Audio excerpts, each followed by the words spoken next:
Hello everyone, আসসালামু আলাইকুম। Welcome back to my channel Mehjabin Khan. আজকে আমি আপনাদের সঙ্গে শেয়ার করব আমার বাসার সবার পছন্দের পটল দিয়ে ইলিশ মাছ রান্না। একটা ইলিশ মাছ নিয়েছি, ইলিশ মাছটা কেটে নেব। কাটা হয়ে গেছে, এবার ইলিশ মাছটা ধুয়ে নিচ্ছি। আমাদের প্রয়োজন অনুযায়ী ইলিশ মাছটা নিয়ে নিয়েছি। এখন এর মধ্যে দিয়ে দেব লবণ আর হলুদ। লবণ আর হলুদটা ইলিশ মাছের গায়ে খুব ভালোভাবে লাগিয়ে নিতে হবে। ভালোভাবে লাগিয়ে নিয়েছি। চুলায় একটা প্যান বসিয়ে দিয়ে দিচ্ছি সাদা তেল। এবার ইলিশ মাছগুলো দিয়ে দেব। এক সাইড ভাজা হয়ে গেলে উল্টে দিচ্ছি। আমি ইলিশ মাছটা একেবারে হালকাভাবেই ভেজে নিয়েছি। এখন নিয়ে নিয়েছি কয়েকটা পটল। পটলের খোসাটা ছাড়িয়ে নেব। আমি একটা পিলারের সাহায্যে ছাড়িয়ে নিচ্ছি, আপনারা আপনাদের সুবিধা মতো ছাড়িয়ে নেবেন।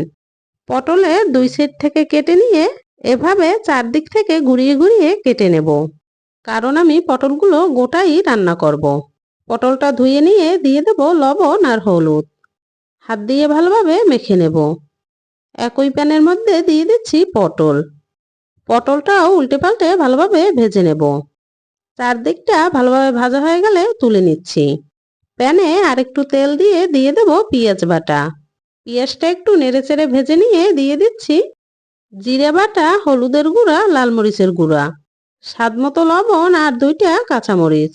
লবণটা আমি একেবারেই কম দিয়েছি, কারণ ইলিশ মাছ আর পটল আগে থেকে লবণ দিয়ে ভেজে নিয়েছি। পানি দিয়ে মশলাটা খুব ভালোভাবে কষিয়ে নেব।